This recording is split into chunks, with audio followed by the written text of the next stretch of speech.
Welcome to The Right Focus, a podcast for writers, newbies, and veterans, and everyone in between.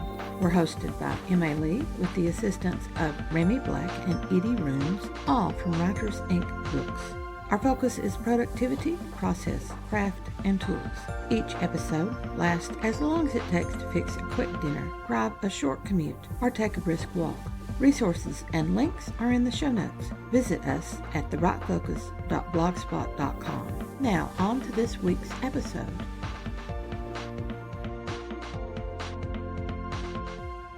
We're winding up the Discovering Plot series with the Plot 7, a quick way to launch into story and to reach that story's heart and discover if it will fly.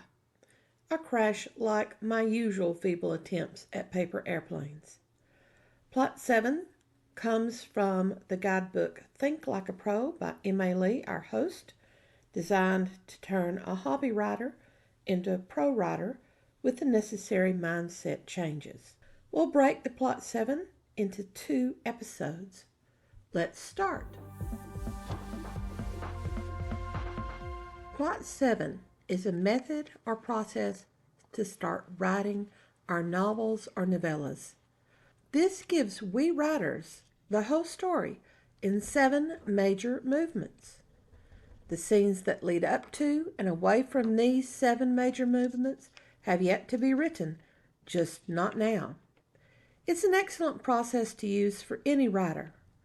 First, Plot 7 tells us very quickly if we have an actual story with the necessary basic characters, their necessary motivations and conflicts. In the past, when I was a total newbie, I have launched into stories that didn't develop. My primaries had no real motivation or conflict. The Plot 7 can help us avoid these twiddling characters.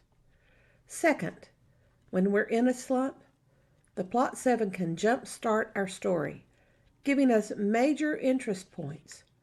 By the time we complete it, we know our characters enough that we are interested in them and their lives in this story we're crafting. We can finish the entire Plot 7 or drop out and return to our normal process of writing, whether we need to create an outline for plotters or, if a puzzler, focus on those scenes so necessary to us personally when writing, or stop and just start pantsering that novel.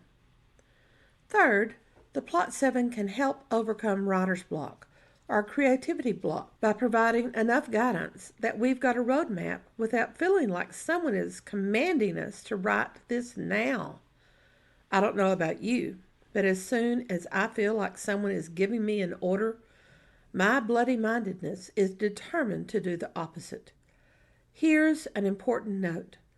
Plot 7 is out of order for the novel's sequence. We can choose to follow its order or not.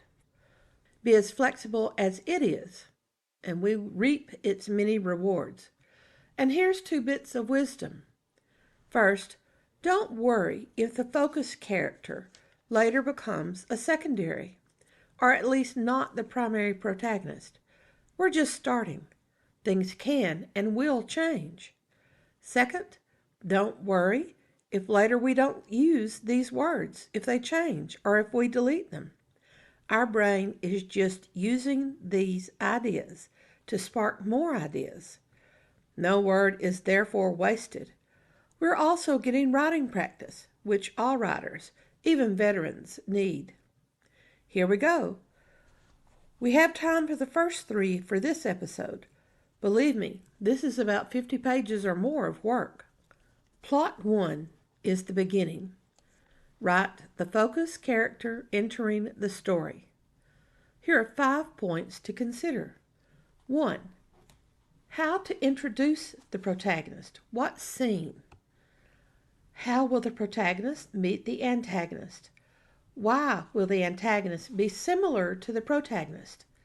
And how will the antagonist be different? This is key. What do we want the protagonist to be doing when the reader first meets her or him?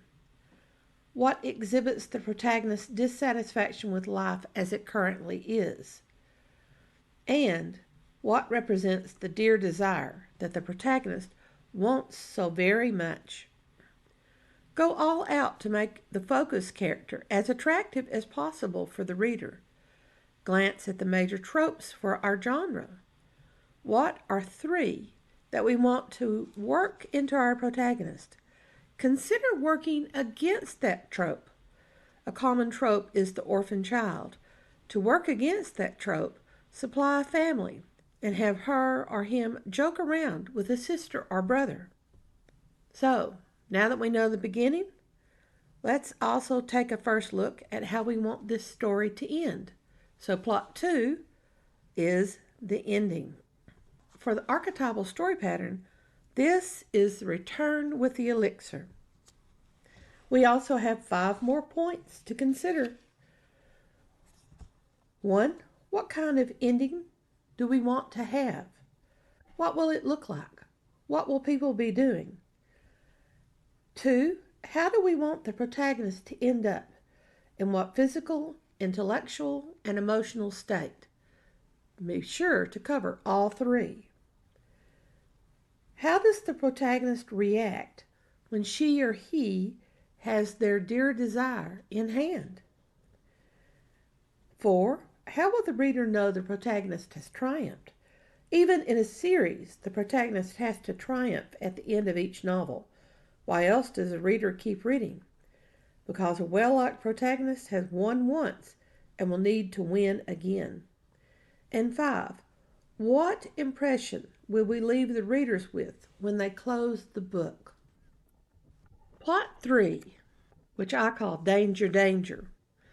In the archetypal story pattern, this is the ordeal, the toughest point of the entire story that we're telling. We need to know our focus character's greatest fear at this point. This is what they are willing to face. They dread it. They don't want to do it, but they have to. Don't force them. They need to be willing to face this greatest trial. This gives them heroic status. They will be less small in their own minds if they don't face this ordeal. A romantic interest chooses ethical behavior over money. Someone in business sacrifices an unscrupulous sale at the risk of their own job. A fighter going against the odds because to do nothing is to let evil flourish. These are the decisions we want to see a focused character stand tall through. There are 3 kinds of danger. Physical danger is the action-adventure realm, but we can see a sleuth in physical danger as he or she solves a mystery. A doctor can risk their life at a freeway accident. A business executive may not risk physical danger, but can face professional death, killing their career at a company when they stand against the CEO or the board or public opinion. So we have physical danger, professional danger, and also personal danger, which is fighting for a relationship, for family and friends, for a loved one. Also, the conflict in this can be logical or emotional or spiritual. Look at the genre tropes and see if they spark ideas, especially when we twist them on their heads. What can be the breadcrumbs that Hansel and Gretel follow? What if the witch's cottage is an archaeological dig with Aboriginal artifacts? Now that dig is problematic, but 25 years ago? What if the archaeologist's granddaughter discovers her grandfather hid artifacts that disproved his theory, the revelation of which would destroy his reputation? Make that grandfather dearly beloved, the one who raised his orphaned granddaughter. Make a grandfather or a grandmother, the revelation would not only have destroyed her reputation, but set back the progress for all women archaeologists for a decade or more. The stakes have gotten higher, and look how that idea built in just a few minutes on the fairy tale of Hansel and Gretel with the witch's candy-covered cottage. We are writers. One thing can spark creativity. Here are questions to consider as we work through plot 3, the ordeal.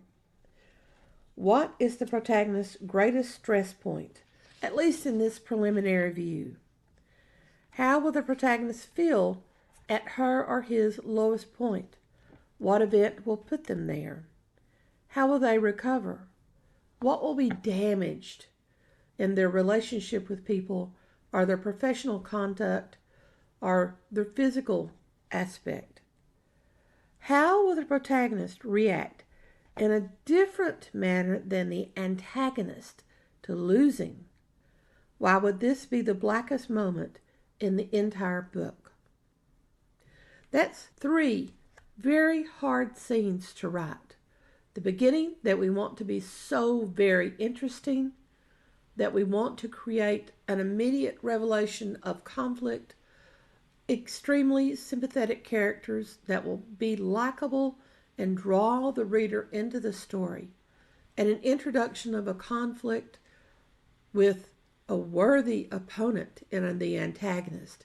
And then the ending, the satisfactory ending when we feel that everything has been taken care of and our protagonist in all realms of their life, physical, intellectual, and spiritual, feels content with what they have gone through and what has occurred. And don't forget, go back through each one of these scenes and make notes about additional scenes and ideas that came up, so that you can start thinking about all of the scenes and sequels that will need to be written to get into and out of these scenes as you're writing.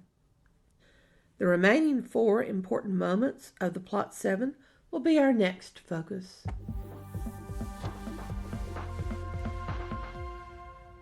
What do writers want to know about plot? What do writers need to know about plot?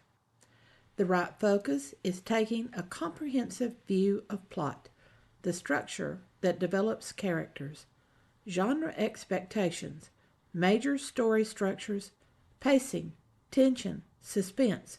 We cover it all in this series entitled Discovering Your Plot, from M.A. Lee's guidebook of the same name. Writers will discover unexpected insights and methods that deepen their understanding of this major craft in the storytelling world. Thanks for listening to The Right Focus, a podcast for writers at all levels, hosted by Emma Lee from Writers Inc. Books, assisted by Renee Black and Edie Runes. Our focus is productivity, process, craft, and tools. Music is licensed through Audio Jungle, called Background Music Loop. Its creator is Alexander Polishchuk, known on Audio Jungle as Plastic 3. The music comes in different iterations.